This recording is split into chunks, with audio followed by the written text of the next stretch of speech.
የአበሻ ሴቶች እኛን ወንዶችን በብዙ ነገር ይበልጡናል። ለምሳሌ በዝነጣ ሴቶች ጠዋት ተነስተው 7 ልብስ ለክተው አንዱን ይለብሳሉ። እኛ ደግሞ አንዱን ልብስ ለ7 ወር ያክል እንለብሰዋለን።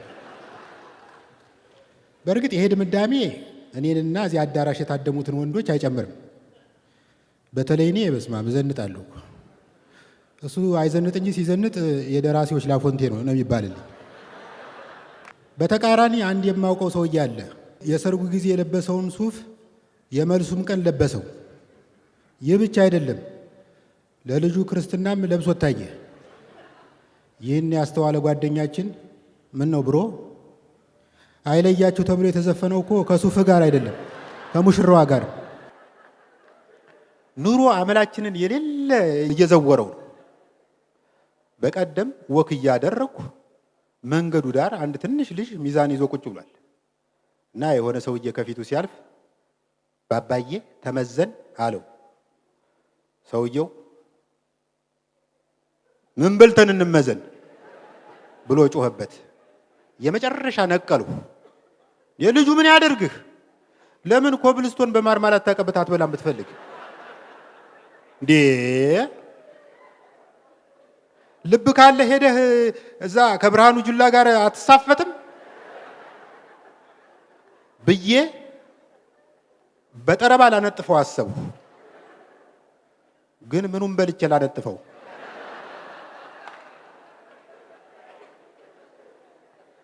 የዘንድሮ በየአይነቱ እንኳን ለድብድብ ለስድብ የሚሆን አቅም አይሰጥም። ዘንድሮ ያልኩት ወድጄ አይደለም። ድሮ በየአይነቱ ስናዝ የአይነቱ ብዛት እንጀራውን ስለሚሸፍነው ወጥ በድርድር እናስቀንስ ነበር። ያኔ ምግቡ የፕሮቲንና የቪታሚን ምንጭ ብቻ አልነበረም። በልተን ሂሳብ መክፈል ሲያቅተን የሚወርድብንን ዱላ መቋቋም የሚያስችል ለየት ያለ ንጥረ ነገር ሁሉ ነበረው። ዛሬ በየአይነቱ አዛለሁ። 3 አይነት ያመጡልኛል። ማለትም 1 ጭልፋ ፓስታ፣ 1 ማንኪያ ሽሮ፣ 1 ስንግ ሳይሆን ስንጥቅ ቃሪያ ያመጡልኛል። ለማስጀመሪያ ብለው የተቀሸበ ሰናፍጭ ያቀርቡልሃል። ሰናፍጩን ተምተም አድርገህ ስትነፋው ማጅራቱ እንደተመታ ሰው ለ2 ደቂቃ ያክል ብዥ ይልብሃል። 3 አይነቱን 13 አይነት አድርጎ ያሳያል።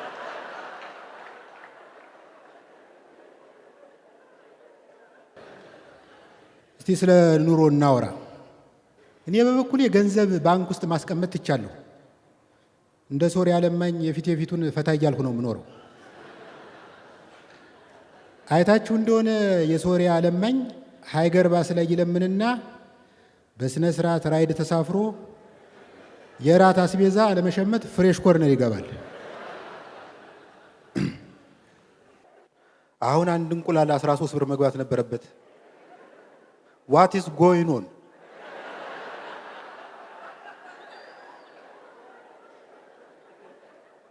ዶሮ በአገሩ የለም እንዳልል በቅጡ ሳይነጋጋ ነጠላ ዜማ የሚለቀው ዶሮ 0 ቁጥር የለውም።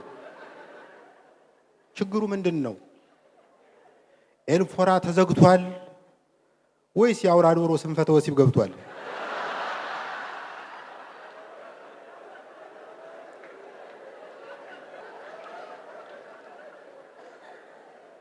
አንዳንዴ ሳስበው እንቁላል የሚለውን ስያሜ ለመጀመሪያ ጊዜ የፈጠረው ሰውዬ እንቁ የሚል ቃል ማስገባቱ ወደፊት የሚመጣው ነገር ቀድሞ ታይቶት መሆን አለበት።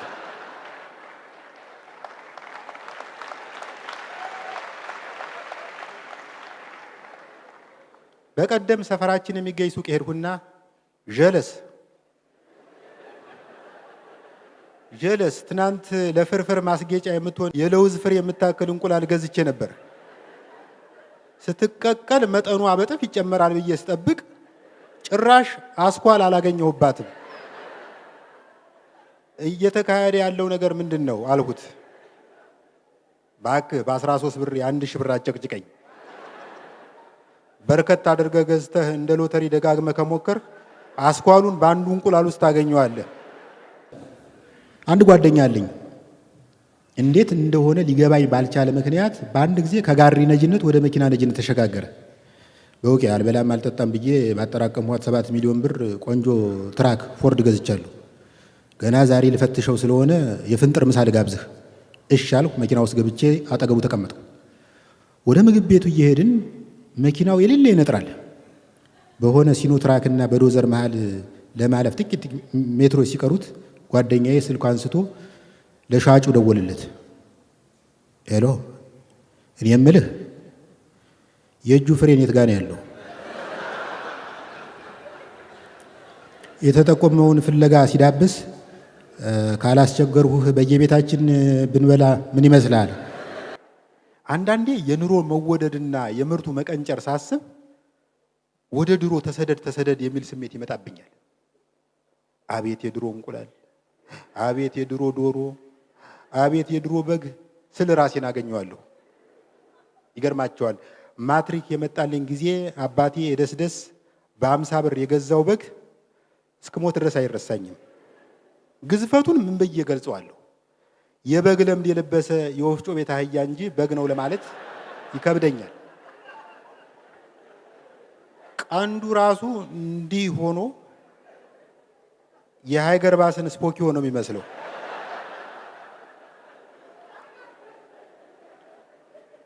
ትዝ ይለኛል አባዬ የበጉን ወገብ ሲለካው ነጋዴው ወገቡ ስለተጎዳ ወገቡን ባይነኩት ጥሩ ነው አለው። አባዬ ምን ነው ወገቡን በዱላ መታችሁት ነው ሲለው፣ አይ አለ ነጋዴው፣ ላቱ በጣም ስለከበደው የዲስክ መንሸራተት ገጥሞት ነው።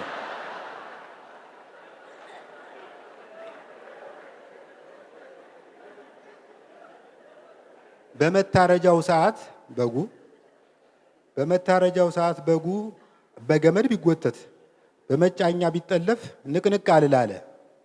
በመጨረሻ አባቴ ልክ የስፔን ወይፈን ታጋዮች እንደሚያደርጉት የጃኑን ቀለም ለበጉ እያሳየ ሲያበሳጨውና ሲያንከራትተው ከቆየ በኋላ ከግድግዳ ጋር አላትሞ ጥሎ ባረከው።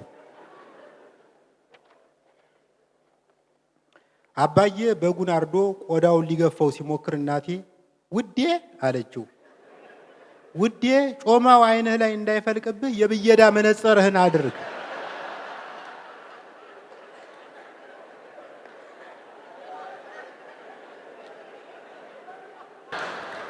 በከተማ ውስጥ በጣም የታወቁ ጋኔን የሚያስወጡ ሰው እያሉ አንድ ቀን የሆነ ዲፕሬሽን የሚያሰቃየው ወጣት በቤተሰቡ አማካኝነት መጣላቸው።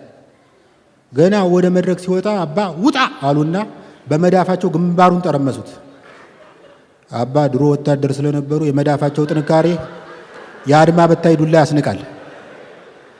አሰነዛዘራቸውን ብታዩት ጋኔኑን ለማስወጣት ሳይሆን ጋኔኑን እዛው ሰውየው ውስጥ እንዳለ ለመግደል የሚሞክሩ ነው የሚመስሉት። ወጣቱ በመጀመሪያ በትህትና ዱላቸውን ሲቀበል ቆየ። ከጥቂት ጊዜ በኋላ ግን አላስቻለውም፣ መመከት ጀመር።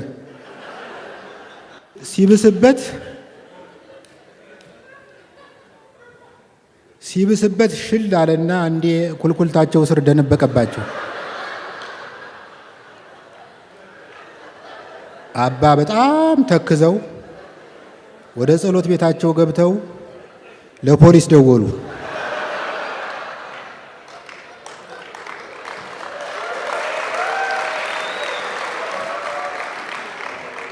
ፖሊሱ ምን ገጠመዎት አባ ይላቸዋል። ላስወጣለት ስሞክር አስገባልኝ።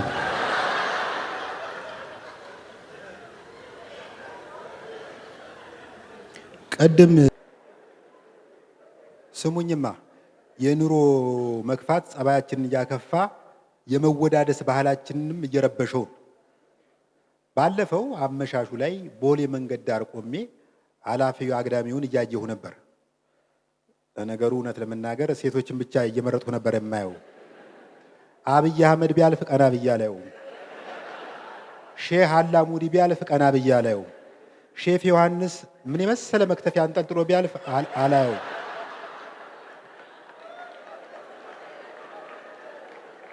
ቴዲ አፍሮ ቢያልፍ ራሱ አላየው።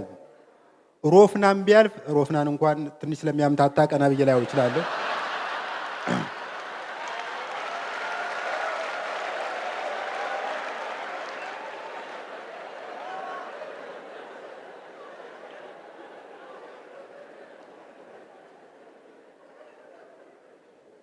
እኔ ከቆምኩበት ትንሽ አለፍ ብሎ ሁለት ጎረምሶች ቆመው ኃላፊ ሴቶችን ይለክፋሉ። አንዲት ሴት በፊታችን ስታልፍ አንደኛው ፊትሽ ጠቃጠቆ አለው፣ ጠቃጠቆ ለሙዝ እንጂ ለሴት አይነፋም።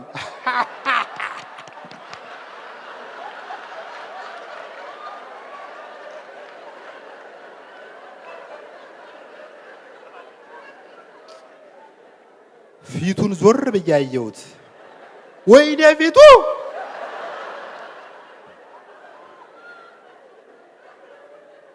ፊቱ ድንበር ላይ ቢቀመጥ ብቻውን የውጭ ወራሪ ይመልሳል።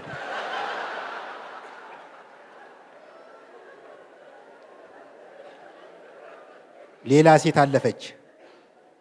አለባበስሽን አስተካኪ፣ አገር አታሰድቢ አለ ሁለተኛው። አለባበሱን አየሁት። ሱሪው እንደ ብሔራዊ ሀዘን ባንዲራ ዝቅ ብሎ ይውለበለባል። እጅግ አዘንሁ።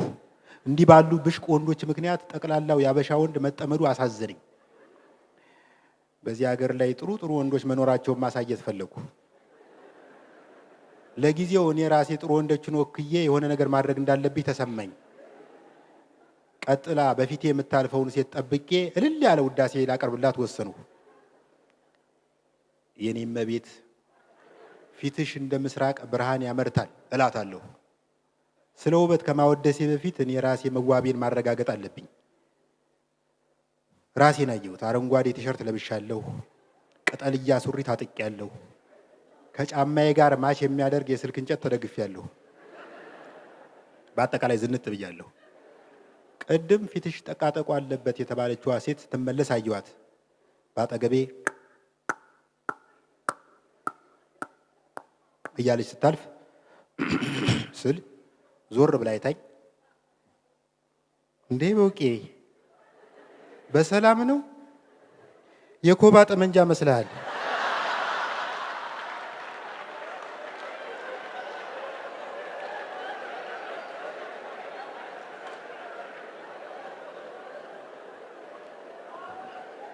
ሌላው በዚህ ዘመን ክፉኛ እያሳሰበኝ የመጣው ዝርፊያው ነው። ከ4 ዓመት በፊት እዚህ ሀገር ስፖኪዮ ነበር የሚሰረቀው። አሁን ሙሉ መኪናውን ይሰርቁና ስፖኪዮን ለማስተዛዘኛ ጥለውት ይሄዳሉ። ባለፈው በእኔ በራሴ የደረሰውን ልንገራችሁ። የሆነ ክለብ ስዝናና መሸሁና በጊዜ ልግባ ብዬ ከምሽቱ 6 ሰዓት አካባቢ ወደ ቤቴ ወክ ማድረግ ጀመሩ። እዚህ በአምቢስ ጋር ሰማይ በለው ድልድይ ላይ ስደርስ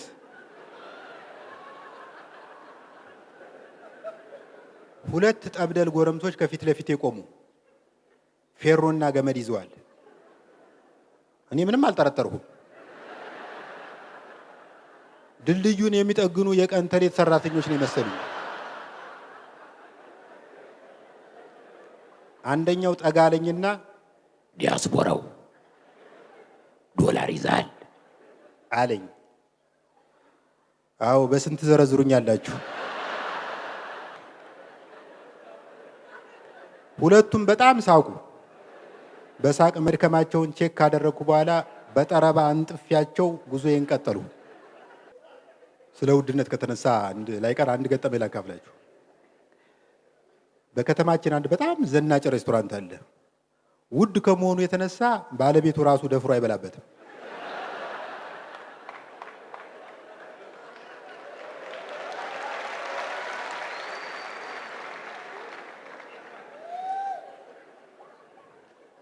ደንበኞች በዓመት አንዴ የልደት ቀናቸውን ለማክበር የሚበሉበት ነው። እኔ ግን ብታምኑም ባታምኑም በሳምንት ቢያንስ 2 ቀን ጎራ እላለሁ። ከዚያ አስተናጋጁ ያቀረበልኝን የምግብ ዝርዝር ዋጋ እንደ መርዶ ደብዳቤ በትካዜ እያነበብኩ ለረጅም ጊዜ እቀመጣለሁ። አስተናጋጁ ምን ላምጣልህ ወንድም ይለኛል። እስቲ መጀመሪያ ውሃ በሎሚ ያምጣልኝ እለዋለሁ። አስተናጋጁ መጀመሪያ የሚለውን ቃል መነሻ በማድረግ ቀጥሎ የሆነ ከበድ ያለ ምግብ ያዛል ብሎ ሰፍ ብሎ ይጠብቀኛል።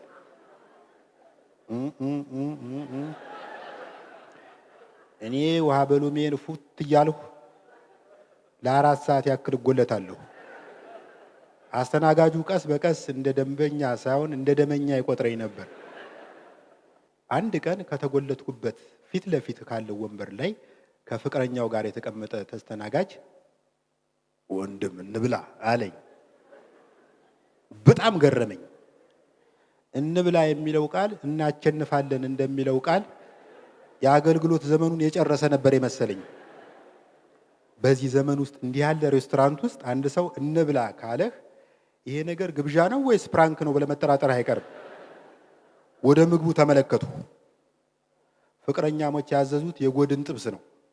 አሃ አሁን ነገሩ ግልጽ ሆነልኝ። ጀለስ እንብላ ከማለቱ በፊት ስጋ እንደማልበላ በቂ መረጃ ሰብስቧል ማለት ነው። ያለምንም ኪሳራ በፍቅረኛው ፊት ለጋስ መስሎ ለመታየት እየሞከረ መሆኑ ገባኝ። በሌላ አነጋገር ጎድን ጥብሱን ሳያስበላ የቺኩን አንጀት ሊበላ ፈልጓል ማለት ነው። የተባረከ ይሁን ስጋ አልበላም አልኩኝ። ወይ ታድለህ አለች ልጅቷ። ምን አለ እሱን ብትመክርልኝ። ስጋ በጣም ይወዳል አልኳት። ይወዳል አይገልጸውም፣ የቄራ መኪና በለው።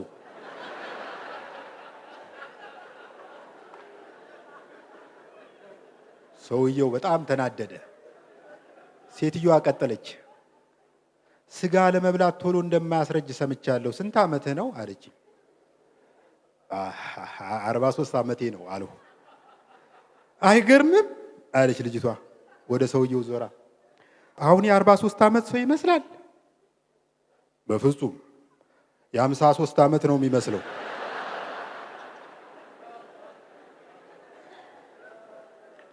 ሰውየው በቀላሉ ሊፋታኝ አልቻለም። እኔ የምልህ ሲል ቀጠለ። አቤት። ሁሌ አትክልትና ጥራጥሬ ነው የምትበለው? አዎ። ምን ነው እንደ ከብትበትና ፋንድያ ለመጣል ነው ወይስ ሌላ ዓላማ አለ?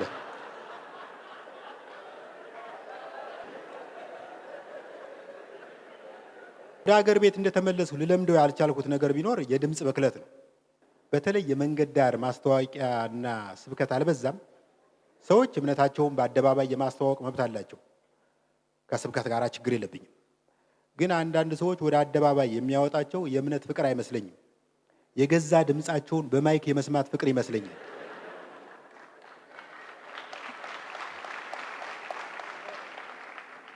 በቀደም እዚህ መገናኛ በሚገኝ አንድ አውቶቡስ ማቆሚያ ላይ ከሌሎች መንገደኞች ጋር ጠጋ ብዬ ቆሜያለሁ።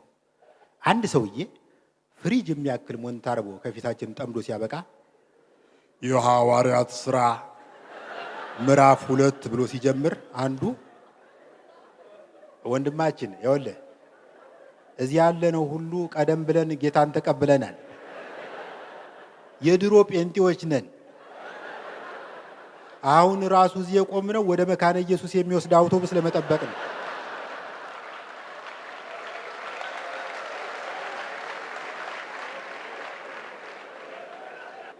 ሰውየው ሞንታርቦውን እየጎተተ ገለል ይላል ብዬ ስጠብቅ አይጥና በረሮ አስቸግሮታል።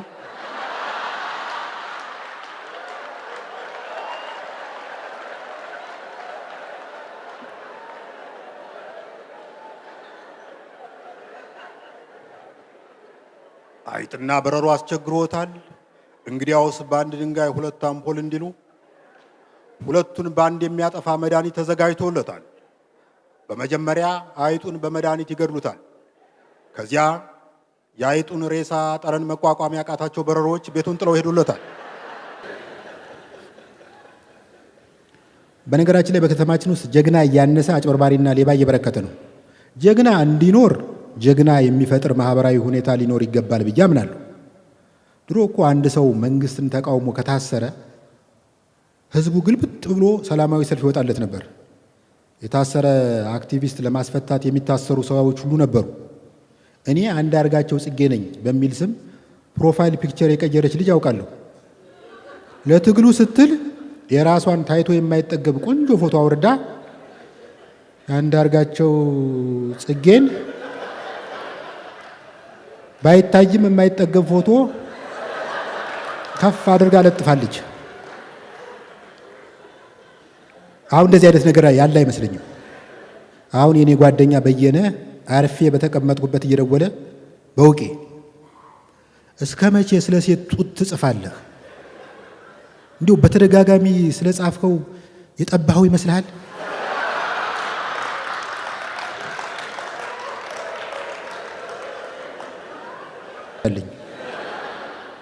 ቅድም የዓለም አቀፍ የሴቶችን ቀን በማስመልከት ስለ አበሻ ሴቶች ጀምሬ ነበር።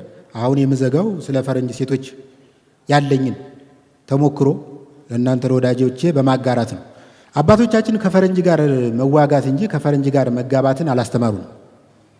አሜሪካን ሀገር ስኖር ቀን መንገድ ላይ ወክ እያደረጉ የሆነች የፈረንጅ ሴት አገኘሁ።